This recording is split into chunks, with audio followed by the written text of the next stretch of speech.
Harrison. We're building Long Lane, a wellness hotel and members club.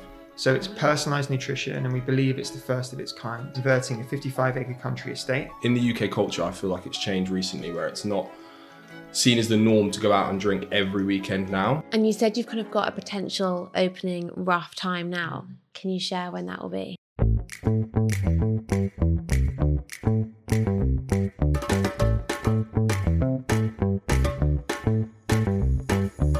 Hey guys, and welcome back to another very exciting episode of Catch Ups in My Kitchen with me, Georgia Simmons, host of the podcast. This week, I am very honoured to have Loui Blake and Harrison Hyde in the kitchen to talk about the exciting Long Lane. Now, as if talking about Long Lane wasn't exciting enough, this is actually Harrison and Loui's first podcast talking about the Long Lane project. Loui has been in my kitchen before with the previous episode, but in this episode, we deep dive on what Long Lane is and why there is such a demand to have a wellness hotel and members club. Hearing Loui and Harrison talk about Long Lane literally just made me want to sign up there and then. They were speaking my language. This is wellness to a T, no matter where you are in your wellness journey. And I am just so excited for this to launch. They gave us the launch date, which has just been kind of set. It's kind of movable, changeable, as all these projects are. But guys, this is very exciting. We need something like this. We are in a digital world where the need, demand, and drive for being in nature, honing in on our wellness has never been more popular. So Long Lane have come about to give us this. And honestly, you are going to be obsessed when you hear all of this. So enjoy the episode. I know you will. Let's go and meet Loui and Harrison in the kitchen.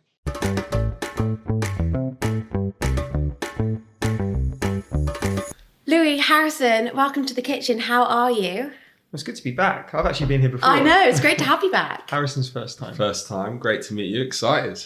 I'm really excited. Right, do you guys mind giving a really quick elevator pitch? Who you are, what you guys are doing? Sure. Who are you? So I'm Harrison. We're building Long Lane, a wellness hotel and members club, which is set to evolve hospitality, blending wellness and hospitality together. We grew up together, actually. We're from the same place, both from Norfolk. Went on our own kind of paths. Harrison was working on Wall Street. I was in hospitality. Still am in hospitality in a different way. But I think those paths kind of took us probably in not the direction that we wanted to go. You know, like, in your 20s, late 20s, probably drinking too much, sacrificing your mental health, physical health for your social life. And so that was a problem we both had at the same time, and then kind of got together and thought, how do we solve this problem? Because we're seeing not just this being a problem for us, but for our friends as well. And the idea for Long Lane came about from that problem. Probably 4 years ago, we started talking about it. We met up in New York.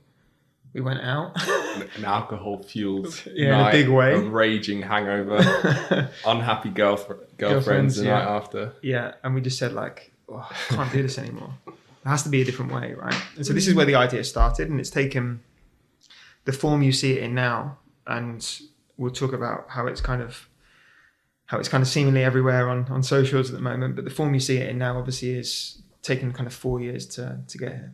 Amazing. I mean, there'll be so many people who will wake up on a Sunday and feel the same feeling, like, oh my God, I'm back here again. Like, I need to get out of this. So we'll speak about that in more detail in a minute. Before we do, though, we have a quick fire round about food. So what's your favourite restaurant in London? Gonna have to take some time there. That's a tough My one. favourite restaurant currently is Holy Carrot. Yeah, I've been to their pop-up, but their new one in Notting Hill I haven't been Amazing. to. I want to go. Although I will say, I've just remembered as well, shout out my friend Kirk Hayworth for Plates, who just won a Michelin star. Incredible as well. But both of what they're doing, I admire a lot. Okay, nice. Harrison? This is a bit rogue because it's fast casual, I guess, but I'm that type of eater when I eat out. So Attis. Oh my God. Yeah. Completely agree. For lunch. Yeah. I actually went to Salad Project yesterday and no, I'm an Attis girl through and through. Like That's my most ordered delivery was Attis. Attis, yeah. It hits every time. Well, my next question was what's your go-to delivery, but maybe that is Attis. You covered it, yeah. Yeah. Okay, well, the third question might not apply anymore, but it was going to be, what is your hangover meal? Or what was your hangover meal? We don't get them anymore, do we? Well, yeah. No, we don't get them. For me, when I was in New York, I lived in my building had a Jonah Juice in it. It was in the building. I'd wake up, I'd still order it, get it delivered. There'd be Jonah Juice all around me. Their carrot cake, their juices, the tuna cardo as well. Yeah. Elite. Nice. I go like, if you imagine a pendulum, if I've been out and it's been bad, I go so far the other way that I'm like celery juice, like full like alkaline, like get rid of the inflammation. Yeah. Yeah, so I go super healthy on a hangover. I'm the same. Obviously, people are like, "Oh no, burger or pizza." I'm like, that makes you feel worse. It prolongs it. I don't understand that whole concept. It. Okay, what's your favourite coffee shop?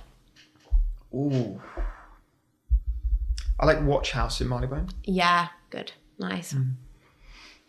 Coffee shop. Let's. Well, you don't actually live in London anymore. Yeah, I don't right? live in London. I don't really drink. Does Gales count as coffee Yeah, shop? Gales does. I sound so basic right now. Jonah Juice, Gales, all the chains. All of them. I love it. But you're not really a coffee drinker. I'm not. Fine. So like the whole bakery. But the thing is, I'm not a coffee drinker, but obviously it's. Everyone says, "Do you want to meet for a coffee?" Yeah. I get there and I'm like, "What do you want? A water, please." Orange juice. Yeah, my Tea? brother got really angry at me because I was like to him, should we meet up for a coffee on the weekend? And he literally just flipped and was like, I just don't drink coffee. Like, what is your problem? Like, you know that. And I was like, whoa, it's just a phrase. Everyone says it. Calm. You can have a tea. You can have a Or tea. water. We're not judging here. Okay, which food for you is a complete no-no? If I eat anything fried, my stomach's in bits. And I think because I haven't eaten fried food for so long. Yeah. Anything fried sends me west. Okay, yeah. Olives. Ah. Really? Everything else I'll eat. My God, wow. Not picky when it comes to that. Olives. You rinse olive oil. Yeah, but olives? Yeah. No. We live together Yeah. on site at the moment. But this guy goes from salt and olive oil. Like I can't cook. So salt Fine. and olive oil is kind Like- of how you... Flavour, like, Yeah, yeah, yeah. season things. When he says he Exactly. can't cook, right, I'm saying that he moved in about a week before me. And when I got there, he was just getting all different foods, like vegetables, meats, whatever, and just throwing it in the oven. That was his cooking Just hope for technique. the best. Practical. I'm the house chef. Yeah. I'm the house chef. Nice. Now he's eating a Well, lot you better. compliment each other. This is good. Yeah, yeah. Okay, and what's your favourite dish to cook at home? Maybe I shouldn't ask you this question. Mine's steak and eggs. Okay. Primarily because, again, I'm practical. It can all go in one pan. Yeah. Steak and eggs together, easy. Yeah. In and out. High protein. Fine. I've got a bit of an obsession with dates and almond butter. So do I. Yeah, cut the date open, put the almond butter in. If you get a raspberry, and just squash it in as well. Oh, yeah. Amazing. Have you tried it with ghee, salt, and chocolate haven't. chips? Okay. Salt's a good addition though. Or butter, date, chocolate chips with a bit of salt. It's like cookie dough. Try. That's one to try. It's a good one. Okay, so what is Long Lane? Okay, so Harrison touched on evolving hospitality, right? I think what hospitality is great at is celebration, right? Bringing people together to socialize, to enjoy. The problem is health is or should be our number one priority on a day-to-day basis, because without our health, we can't enjoy anything else. But so often hospitality comes at the detriment of health. We go out, we eat meals that are heavy or that are, really full of sugar, full of salt, or we're in a loud environment where it's designed with celebration in mind, not health in mind. Or we're drinking, which again is great at the time, but the next day and after a prolonged period isn't great for our bodies. So we're trying to reimagine hospitality if health was at the DNA level. So we start with health and everything else comes after that. But what hospitality does well, wellbeing spaces don't particularly do very well, right? Typically it's very insular, it's an individual experience about you and your well-being. So how can we make well-being spaces more social? And how can we make hospitality spaces more aligned with well-being? So the form that takes for us at Long Lane is we're converting a 55-acre country estate into a well-being focused hotel and members club. And within that, it's all about how do we merge hospitality and well-being to make it very social, very enjoyable, and essentially bring together people who want to live in that way. So when we thought about designing it, it's like, how would we love to live? Like, what would be the ideal setup in the way that we would live? Organic food growing on site, an amazing gym space, contrast therapies, rooted in nature, trails through the forest, biohacked bedrooms for the best night's sleep you can imagine, paddle court on site, restaurant that has delicious but really healthy food that's personalized to our individual needs, all the biohacking and longevity tech and tools and treatments. That's how we would like to live. And when we started talking about it, we realized that resonated with a lot of people as well. So that's essentially what we're building. And it's evolved since we started talking about it, and it will likely continue to evolve. But we now have, for the first time, a semi-firm opening date, and we're now working towards that. I mean, sign me up. This sounds amazing. But you're right. You're kind of touching on so many, I guess trends is a word, but I don't think these are trends. I think people are now way more aware of like how important health and wellness is. And like people are finding out what works for them. Like all the things you mentioned just then don't work for every single one, for everyone. But like some biohacking might work, eating clean might work, cutting out alcohol might work. And like you're touching on so many pain points that people will just really resonate with. So let's kind of break them down slightly. So in terms of like a food aspect, what will we be seeing at Long Lane in terms of, you mentioned growing things on site, plant-based, when you came on here last, we were talking heavily about plant-based. Will there be plant-based options, meat options? We're now seeing this whole ancestral lifestyle, ancestral diet. Like, how are you going to kind of figure out the food scene at Long Lane? It's really important. So there's a few things that we're doing. The first is that we'll have an organic farm on site. So we want to reconnect people to the way that food grows and how it comes to your plate, right? Because I think for a lot of people now, we have deliveries straight to the home. We're not even really going into supermarkets or farmers markets and touching and interacting with food and growers anymore. So reestablishing that connection to how food grows.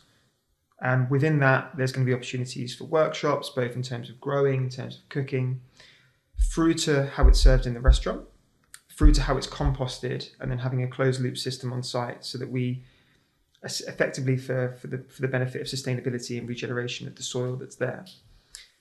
In addition to that, our philosophy is such that we're aiming to source all food, all fresh food, from within a 90-minute radius of site.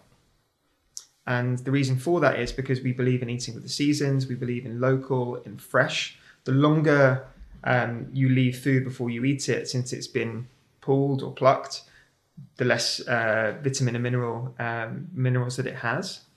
So the food will not be plant-based per se, but it will be in its natural form, organic, local, seasonal. We feel like this is really important. Yeah. And in addition to that, an element of personalization. So for all of our members, when they join, we'll put them through a DNA methylation test. And then the menu that those members see in the restaurant and in their meal plans will be based on their individual needs, based on their genetic profile. So it's personalized nutrition, and we believe it's the first of its kind. This episode is sponsored by Wild, the online farmers market which bring together farmers, fishermen, producers, pickers and growers from all across the country and deliver their produce in one convenient box straight to your door wherever you are in the country. I have been on a journey of introducing more and more animal products into my diet, and Wild has played a really important part in that journey for me. What's important for me is sustainability, and I know when I place my order with Wild, the fish is coming from UK waters and the vegetables and fruit is local and seasonal. And for me, that is really, really important. I had the co-founder Ella on the podcast, so if you want to check out more about Wild, make sure to listen to that episode. Wild are kindly giving us all £15 off our first order with the code KITCHEN15. So make sure to check them out at WYLDE wild.market and use the code KITCHEN15 for £15 off. Thank you, Wild, for creating a service that I am absolutely obsessed with. Now, let's get back to the episode. That's insane. Yeah, I think we see the ultra personalization of, you touched on it, how everyone's journey and what's right for them is so different. And we see that, the next iteration of that being ultra personalization within a hospitality space, and that being seen as the new luxury. It's so true. I think people are bored of asking like influencers or what supplements do you take and this, because like they know it's not directed at them anymore. People want that personalized experience, whether it's like through wearables. I look at the rise in like Whoop and Aura, and like everyone wants to know their own data. So I think that's huge. Alcohol. So you're going to be the first kind of members club which won't serve alcohol. This is huge, I think, in terms of we are definitely in a world now where cutting back on drinking is definitely on the rise. People are way more aware of it, and it's way more socially acceptable to be somewhere and be like, I'm not drinking. And you've got so many options. But there's always both options. So to have somewhere where there's only one option, why did you decide to do that, and how is that going to look? Yeah, I think there's a variety of reasons, but the main one being well-being is at the genesis of this idea throughout everything, through like the spatial layout to the design to the architecture to the amenities. And when we looked at the beverage experience, it just didn't align with our like brand DNA and our mission. So it was a non-starter from there. But then also when we looked at where the market was going, and the rise in especially the younger generations that aren't drinking, if not going completely sober, at least being more amenable to a space which doesn't offer it. Maybe they drink three times a week or a couple times a week, and they think, I'm happy having a weekend off here, right? It's not in the UK culture. I feel like it's changed recently, where it's not seen as the norm to go out and drink every weekend now. So it just made sense for us. I think what's important though is, we're not leaning away from the beverage experience within our space because we're not selling alcohol. We're going to lean into it, whether that's through mood enhancing elixirs, an adaptogenic bar, a herbal distillery. We're still creating that experience that you get from a typical hospitality concept. Because again, Loui touched on it previously, but hospitality do the experience stuff really well, and well-being does the well-being well, but we want to blend the two, and it's important that we don't forget one because of the other. I think with drinking as well, essentially what you're using alcohol for, it's functional in the sense that it offers a change of state that allows you to connect with people, right? The problem with that connection is that you're not fully present for that connection, and often you can't remember it. So the challenge to us is, how do we facilitate a change of state that fosters a deeper connection without having to rely upon alcohol? And then that forces us to consider the implication of the design, the sound, the frequency, for example, the beverages that we do offer. And so that's a challenge that we're taking up, and we really feel that we can do something really creative and really cool with that. Yeah, I think that part's really exciting for me, because that's where it becomes first of its kind, where you're activating different sensory levers, all types of different elements to bring that change of state that alcohol offers you.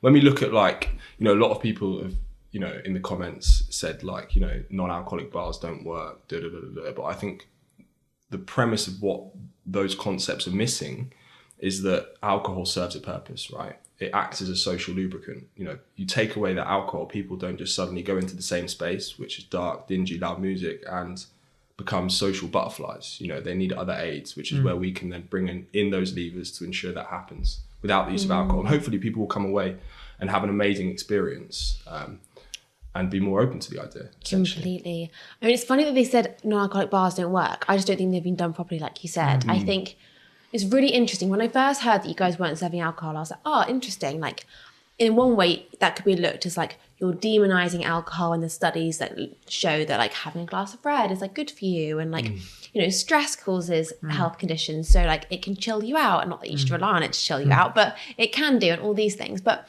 hearing what you guys are just saying, then actually like you're finding your niche and you're honing in on that, and like people, you're showing that you just don't need to have alcohol. You're not demonizing it, you're not saying it's not right, but you're just providing like an extreme experience where like alcohol is just not part of it. This is where our balance is interesting, because Harrison's completely sober.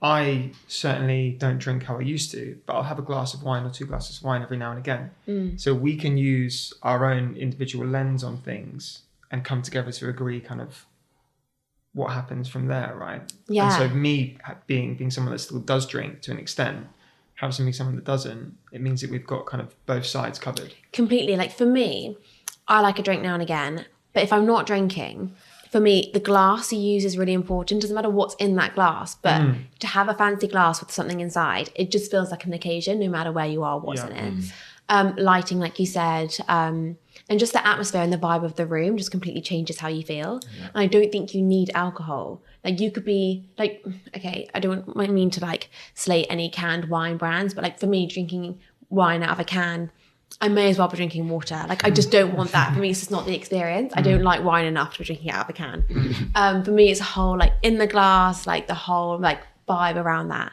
So I think if you can create that, no matter what you're drinking, and there's so much in the space now in terms of like adaptogens and like the CBD space and other ways that you can relax. Not that everyone's going to be leaving getting high, but like, you know what I mean? Like it's kind of like you can kind of make it work in other ways. What you're speaking to is ritual.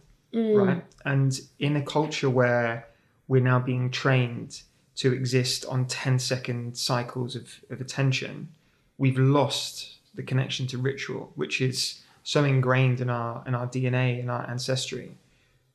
Ritual is so important, right? To create the space for and reverence around certain practices to reconnect us to ourselves and to each other.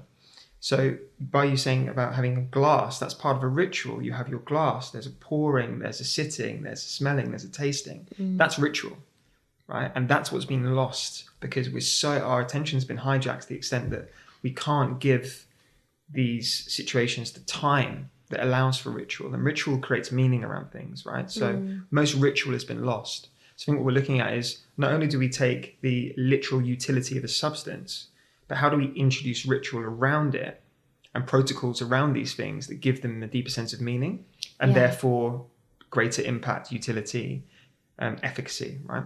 Completely. And it's the art of it as well. It's like sitting at that bar and watching your drink being made. Again, doesn't matter what liquid they're pouring into the glass, but like it's a whole ritual around making it that makes it so nice and different and something that you'll spend money on. Like it's a show. It's like you don't have that at home. It's an experience and people will pay for that. So I think although people may say not having alcohol served is a downside, I actually think you're really honing in on that niche audience who are really looking to better their health. And again, this could just be like 3 days of the week where they're not drinking. Like you're not demonizing it, which I think is amazing. What about the kind of wellness activities? You mentioned biohacking. Obviously, we're hearing a lot more about that in the space. What things are you going to be introducing into Long Lane from like a wellness perspective? So I think we have a philosophy that underpins this, right? Because what I see happening a lot in this space is that, and again, I consider myself someone that's a bit of a human guinea pig. I've tried lots of these things over the last few years. What I see is that people essentially have added on these individual, let's call them services or machines or sessions without a guiding philosophy or without understanding how it attaches to other things that people could experience on the site. So if we were just to add in like a random ice bath, for example, or a random oxygen chamber or an IV treatment, right? Just in isolation by itself without thinking about what we're seeking to achieve through that vehicle, it would be less meaningful. Again, it comes back to our ritual conversation, right? So we're working with people who know a lot more than us about this space. But in principle, our guiding philosophy is how do we foster connection to ourselves, to each other, and to nature and to the world around us. And when we're looking at what to introduce, we use that as a lens to look through to understand whether that's a good addition or not. But in a practical sense, our coach house, which we're converting, essentially covers 3 things. It covers physical fitness, recovery, and longevity. So within fitness, it's how do we improve fitness? So we have different modalities within that. You have flexibility, mobility, strength, cardiovascular, etc. So working with some amazing gym designers to create something unique in that space, reformer Pilates, etc. We have our yoga studio, which kind of crosses over into both recovery and fitness. And then within that yoga studio, again, working with some amazing people to help curate that space around different types of yoga, breath work, movement, mobility, etc. extending recovery, we have our contrast therapy space, which is ice baths, sauna, infrared in that space.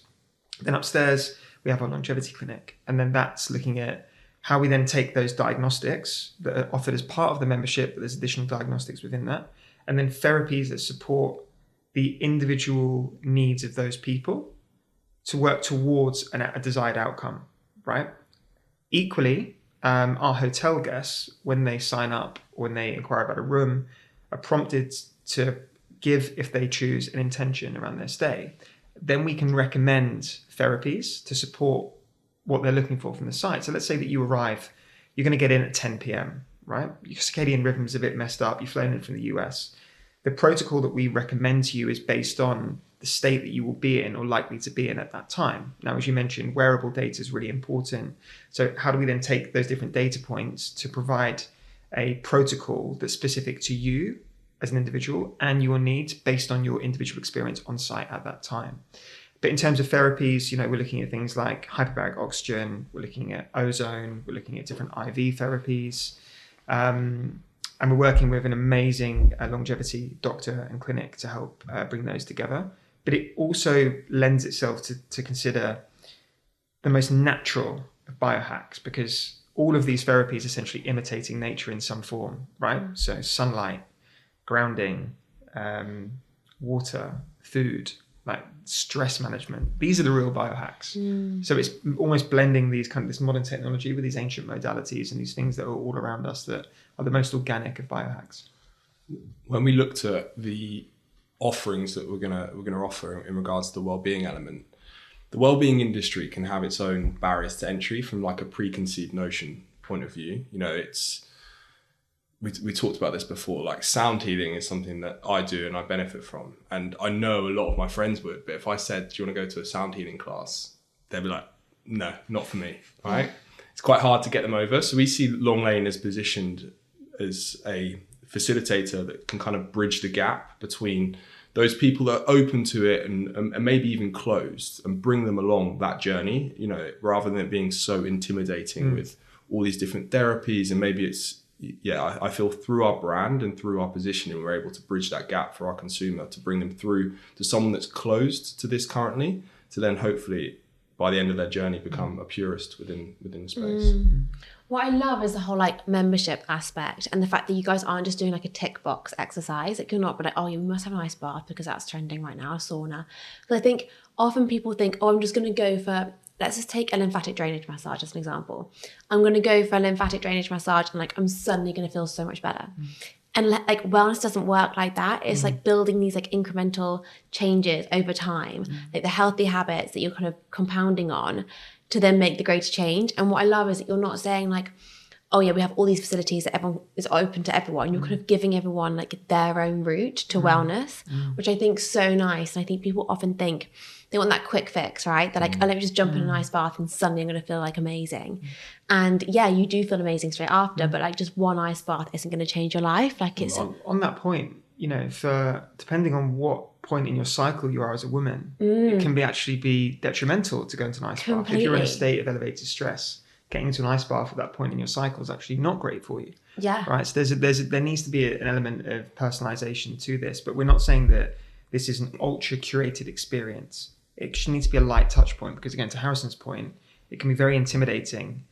We're not a detox retreat center. You're not going to come and have an 8 a.m., a 10 a.m., a 1 p.m. We can curate for you if that's what you like. But for certain people, it's my entry point's going to be, I'm going to come for a game of paddle. I'm going to eat some delicious food and I'm going to leave. And that's my entry point, because I'm just starting on this journey. Versus the person who needs to get some deep work done. They want to have an amazing night's sleep. They want to work in a space that's optimized for them to get the most out of it. They've got their functional drink. They've got their earthing mat. They've got their red light.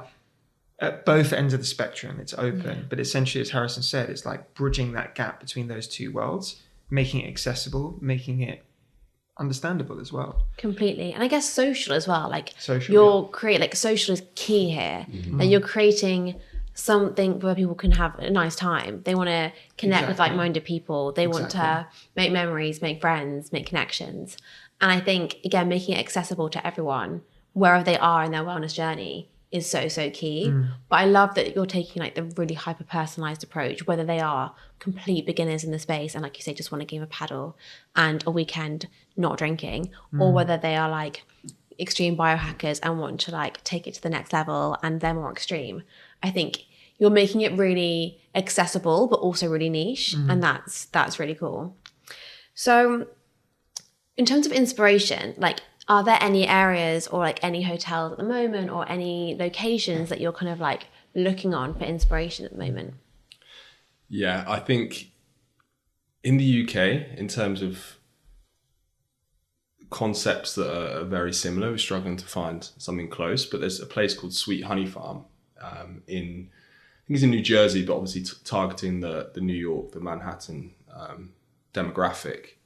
Just what they've done in regards to integrating that nature element and the farming experience and going back, I guess, living like your ancestors, as people call it now, you know, living off the farm, living off the food that you grow from the farm, and then also cultivating community around that is really inspiring. And we're looking at ways that we can, emulate as well as innovate around that. I Nice. think probably one of the pioneers in this space is Jonathan Leary at Remedy Place. Yeah. I think he did a great job early on in the US of this concept and originating this concept of social wellness with Remedy Place, bringing people together socially in a space that was looking at different changes of state beyond alcohol. So I think he's done a great job. And from a design perspective, there's a space in Amsterdam called Renaissance. My friend Maraline's the founder of that space, and it's just a beautifully designed space. And it's probably one of the spaces that I looked at to understand how the flow of a space, the interiors, the layout can impact a sense of well-being, because you go there and you immediately feel calm. The common spaces are set up for you to have interactions with other people socially. It's just a really beautifully designed space. So I think we're grateful to be working with an amazing architect, interior designer who have a deep understanding of how layout and design can affect well-being. But we also want to ensure that we're doing our research and looking around for what's already out there. Because again, like, how we're looking at this is the reason we're documenting it in the way that we are. One is to bring people into the project early, but two is to make the information that we come across open source. Because our belief is that if we can grow the space and make this the norm, society at large benefits. We benefit because there's a larger base of customers for us, but we collectively benefit because we want more hospitality spaces to adopt this way of thinking, because then everyone's healthier. And in a world where everyone's healthier, if you're in a healthy state of body, mind, spirit, you make better decisions, you form deeper connections. We just end up having a better world as a result, which sounds like a grandiose vision, but ultimately, we want people to copy. We really do. And we are borrowing from other people as well. Like, there's very few original ideas. It's just how we amalgamate these things. Some of the pushback we had early was, but there's nothing unique about this. We're like, no, perhaps not. But the combination of things, right? We're combining different things. Everything that we would want in one space versus you go here for your paddle, you go here for your longevity or your support, you go here for your gym. Bringing that all into one space is, I guess, the USP. Completely. I think it's so unique. I think there's nothing out there. I mean, why do you guys feel like there is a demand for this? Like, because I feel like there really, really is. I think people in London are crying out for something like this.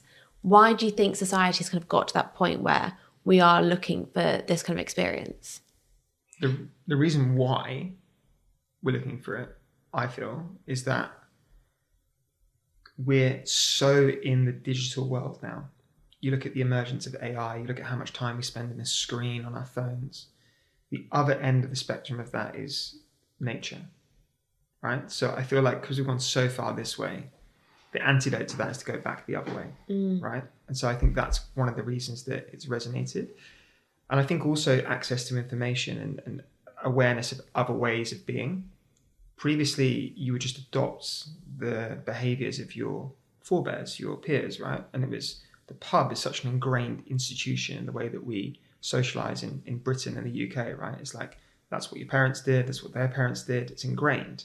Now we have awareness of our ways of behaving. And things can change. But I think how we know there's the demand is the first video Harrison put out got 5 million views. People were literally reaching out being like, that is it.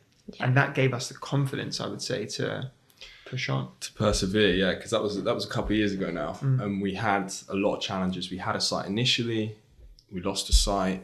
And I think without that validation, our vision was strong, but that validation gave us the drive and to persevere for that long, essentially, because it was a long time where we were.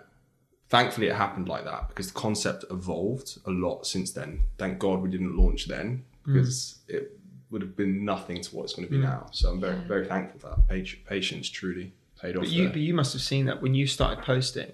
I remember when we were speaking about it. Just the volume of messages you were getting and the feedback, like that for us validated the idea. We're like, wow, this resonates with that many people. And testament to the way Harrison went about it, because it was very open and it was very like, I don't know how we're going to do this, but this is my vision. And it was very kind of like, it was vulnerable to put it out there like that. Yeah. Right? How has that been documenting it? Because I think it is vulnerable. And also, like, we touched on it earlier, but kind of saying like, I've got a vision for this. Like, you're putting out this, you're like giving someone else your idea, essentially. Being like, no idea how I'm going to get there, but this is a vision. Like, it is quite brave. How has it been documenting it? Getting better with it now. Initially, when we started, it was kind of, I had to get through a lot of barriers about the fear of failure and caring what people think. Because at that point, it wasn't in the works. I mean, we had a vision, we thought we had a plan, but it was a long way off happening. So there was a lot of, what about if it doesn't work? What about if it fails? But in the end, I kind of justified it by the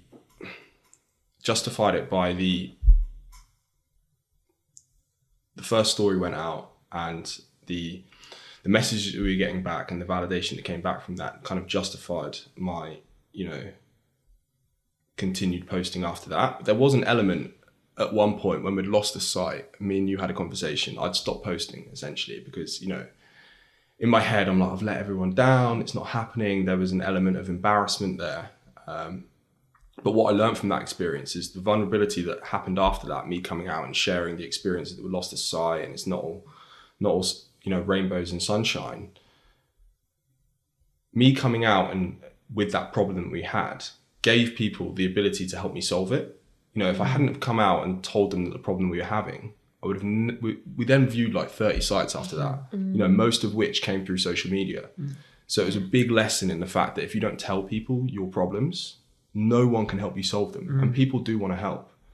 Yeah. And since then, we've just been ever so transparent, and anything that's happening, putting out there, asking for help, and I think that's the best way forward. We've had so much help because, as I said to you earlier off camera, like we don't really know what we're doing. Genuinely, we don't know what we're doing, right? Like neither of us have done this before. I've had restaurants, but it's a much different scale to this. And I think like us being on calls with architects and we're like, sorry, what does that acronym mean? Like we don't, and we've just been so open because we're not trying to appear like we know what we're doing because we don't. Yeah. And we don't have a how problem, we have a who problem, right? If you think you have a how problem, you're desperately trying to figure out how this works, how to solve it. Our kind of self-awareness that we keep reinforcing with each other is we have a vision. We have a strong reason for doing this. We just need to find the people that can bring the pieces together. We need to find, the hotel operational expert, the gym designer, the architect, paint the picture for them, bring these people together and just keep reinforcing that message, and try and put those pieces together in the best way that we can and keep being willing to ask for help. Because it's just been a consistent asking for help. In my early businesses, my ego was so big that I was like, I know what I'm doing. I can solve it. And there was a lot of failure within that because I was too proud to ask for help. And the lesson this time around has been, let's just ask. Like let's really be willing to take on board help. And then within that, you get a gut feeling for whether someone's good for the project or not. Do they align with the vision or not? And then it's having the conviction to, say yes or no, and then kind of align the right people. But the extent to which people have offered help, very often for nothing, just because they believe in what we're doing, has just been incredible. Yeah, and people love being part of it. Like we are nosy. We love to know what's going on. We love to get involved. And I think, it's probably benefited more than anything else because you're kind of building up that database of people who want to sign up already. You probably have a list of people who are like desperate just from posting, which I think is amazing. But Harrison, I'd love to hear like your journey to where you are now in terms of like, you worked at Wall Street, like your wellness then is probably quite different to wellness now. So I'd love to kind of touch on that, because I feel like that's a huge part of like what Long Lane is now. Yeah, so I guess I'll take back to when I was working in finance in New York. And how you got there, probably, actually. That's probably a good place to start. How did you end up in the US? Okay, yeah. So I moved over to America. I'm from Norwich originally. So small city. Went to America when I was 18 for university scholarship, playing football. Didn't make it pro, obviously. So kind of went for the next best thing in my eyes at the time. Because, you know, up until about 4 or 5 years ago, all I was chasing was, you know, money, what it looks like from the outside, that external validation that I knew I'd get from playing pro football or then working on Wall Street. So I went to New York in 2017. And for the first 3 years, I thought it was the best thing ever. You know, I was eating at the best restaurants in the city, going clubbing, drinking and partying 4 or 5 nights a week. That was what, at that time, you know, I liked. And I liked the appearance it had on the outside, right? More than what I liked it actually internally. And I guess I went through I went down the personal development hole. And I was reading a lot, learning a lot about myself, and kind of realized that I was chasing that external validation. And then, you know, my values began to change. And the eye-opening moment was when I was having a conversation with my boss who, you know, when I first started, I thought he was a legend. You know, he's making lots of money. He, you know, had everything he wanted and, you know, at least externally. And I thought he was a complete legend. And then, you know, 3 years on, I was sat down having a conversation with him, and it just, you know, after doing a lot of that work, I just realized I'm going to be him in, you know, 10 years, inevitably. And I don't want that life at all. So, you know, at that point, I couldn't quit. I had to kind of, you know, future plan to some degree. But at that point, I checked out mentally. And I guess it's kind of where my wellness journey started as well. And even now, I'm nowhere near far along as Loui is in his wellness journey, which is why we complement each other quite well. Because, you know, I'm very much at the beginning, dipping my toes in, whereas he's a lot further along. It allows us to give us that balance when we're delivering this concept. But yeah, I, you know, began my wellness journey, got introduced to psilocybin ceremonies. And again, that gave me ever more clarity. And then from there, me and Loui had that night out in New York when I was out there. And then we began planning the concept, essentially. But yeah, the alcohol was a big part of my life back then. It's not now. I don't drink it at all. But in terms of my wellness journey, you know, early on, I'm now getting into it again. I'm at this stage where, for me, when I was going to these, you know, whether it was a sound healing class in Hackney, it was all a bit woo-woo at the time for me, and it was quite intimidating. So it took me time to dip my toes in. But Louis taken me on that journey with him, basically. But that's how we got here. And that night out you guys had, obviously alcohol was involved, and I guess you're both in very different places to now.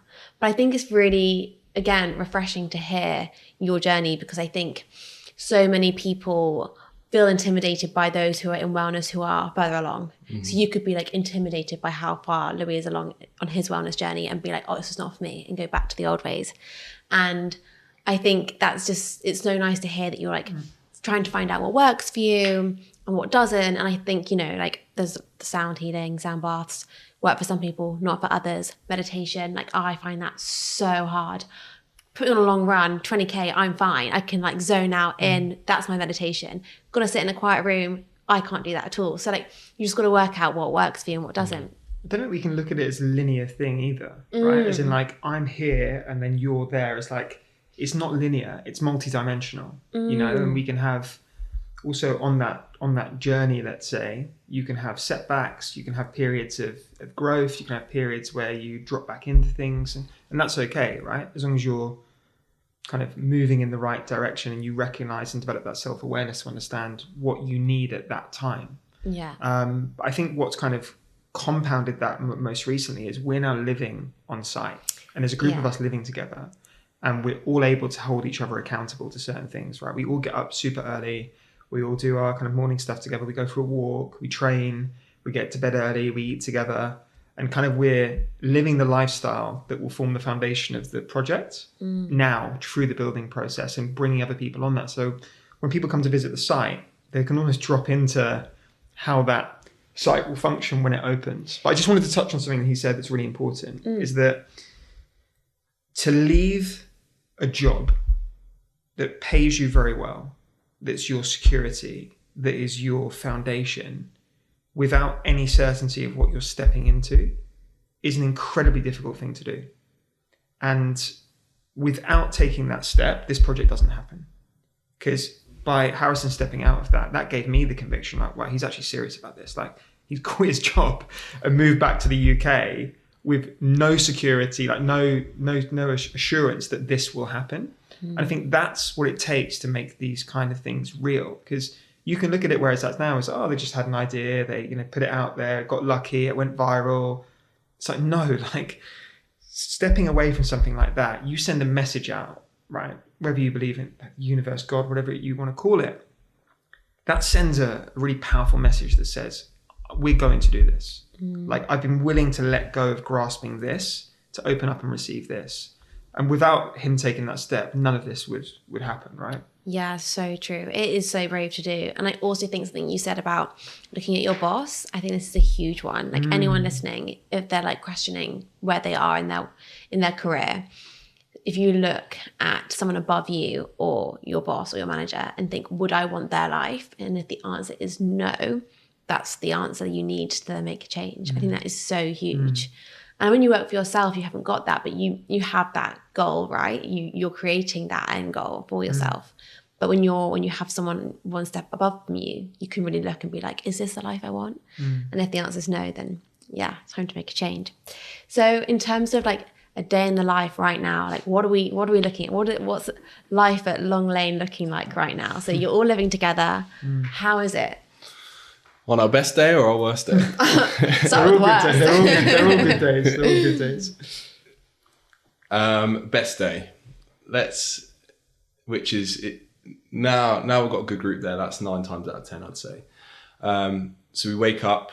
Usually morning routine's pretty rigorous. Louis's got the food on. I need the details. Need the here. details. What's the morning routine? Okay, What time are we getting up? It's different for all of us. Yeah, Okay. But for me, I usually wake up, stretch, do a little 10 to 15 minute Joe Dispenza meditation, some Wim Hof breath work, then go downstairs. Hopefully by then Louis's got the eggs on.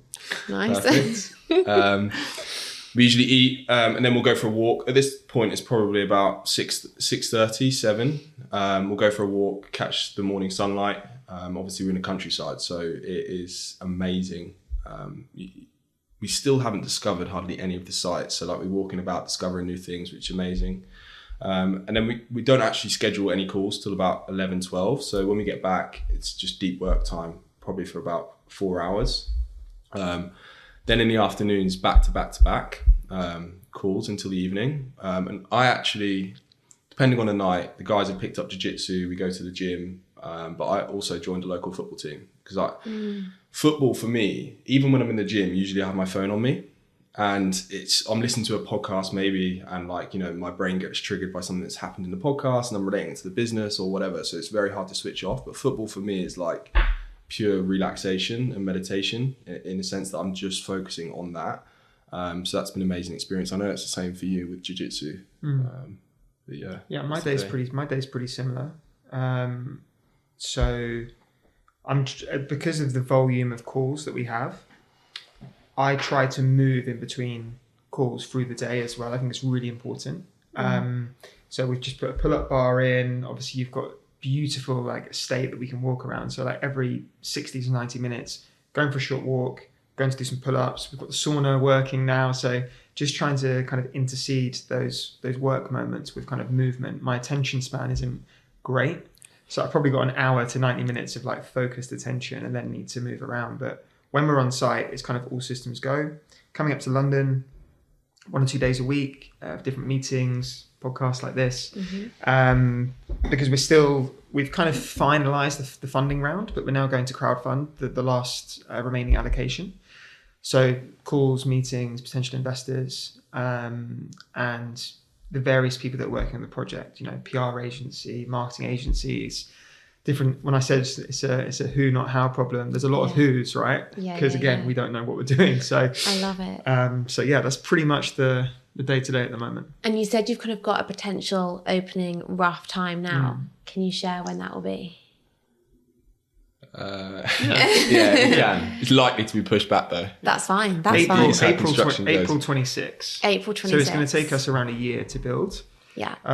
We've had to put in some additional planning application because after going through iterations with the designers, etc., we need to make some further adjustments.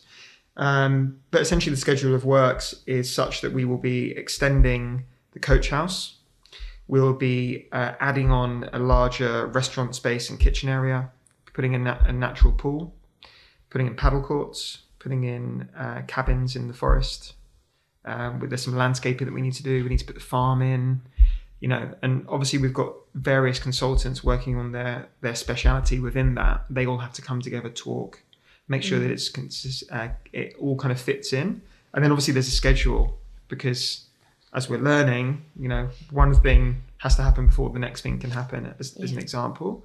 And because we're paying such attention to detail on the materials, the water, the air, the building materials, as it relates to well-being, there's a deeper considerations for the things that we use and how it all fits together. So, even like our water system, for example, or our air filtration system, not only is this additional cost, but it also has to go in first. The materials we use, right? Inorganic versus organic materials has a huge impact on your toxic burden, which has a massive impact on health. We were just talking before.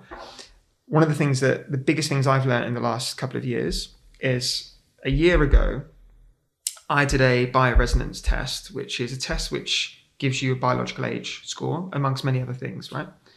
I was 2 years older than my age, which one was very triggering because I've got so much identity wrapped up in well-being, right? Because I invest all this time, money, and energy. But secondly, it was like, wow, I'm ticking all the boxes on nutrition, training, sleep, but my environment wasn't right? So I was living in Dubai in a villa, high ceilings, high humidity, mold, heavy metals, water quality, right? So I went on a journey the last year of correcting those environmental issues, and it really taught me a lot about how the bedroom that you sleep in impacts your health. I tested last week and I've reduced it by 6 years.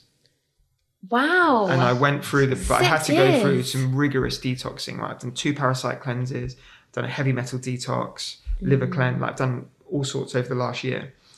But what it's taught me is the room that you sleep in and the inside spaces you spend time in really are so important on your health. So when we're thinking about this project, it's like, what are the materials that we're using in the room? They have to be natural. They can't harbor mold. If you've got carpet, likelihood is it's harboring mold. Mold is terrible. Yeah. We've found this technology which you can essentially spray, which means that mold cannot grow and it kills the mycotoxins. Company in the US. So not only in building this project has there been a lot of work on obviously design, layouts, etc., but we've had to go and look for quite niche kind of support on these various things. So really thinking in the detail about the environment that people will sleep in, that will spend time in, the cleaning materials we use, the bedding, there's all these other things that go into it, and they're not always the most efficient economically. Like you use organic cotton sheets, they discolor very quickly. So you're replacing them more often, right? The organic material that goes on the wall, for example, a lot more expensive. The light, the incandescent lighting is a lot more expensive than traditional lighting. So the other reason that we're documenting this is that we can obviously show in a way that's open source what we're doing and why, in the hope that people can copy it at home, but also that we can justify the value that people will get from coming to stay with us. And that's really important, right? Because you may not understand it, but in the experience, you will feel different. Like, it works. We're not doing it just for show. Like, you'll sleep in that room and you will really know. And then a step further than that is how we quantify it. So you've got your Oura ring, you've got your Whoop band. You'll see. I mean, even for me, like, I'm wearing my Whoop on site. My HRV skyrockets when I'm at Long Lane before we've even done anything. And the reason it skyrockets versus London or Dubai, where I was spending more time, is that I'm surrounded by nature. Yeah. I wake up, there's no loud noises, I'm in the forest, it's calm, it's quiet. That alone, when we start to add in these other things, I anticipate it's going to be even more so.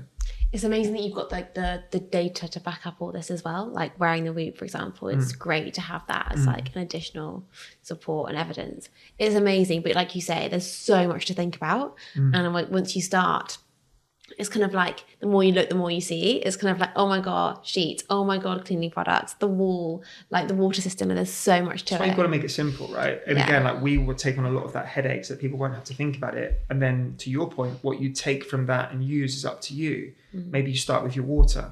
Then if you live in London, you think about getting an air filter, for example. Then you might think about your bedding. And it's like it's a gradual kind of process. Yeah. We're not telling everyone day one to go and throw out all of your things or rip your carpet up. It's like, can you start to think about these things?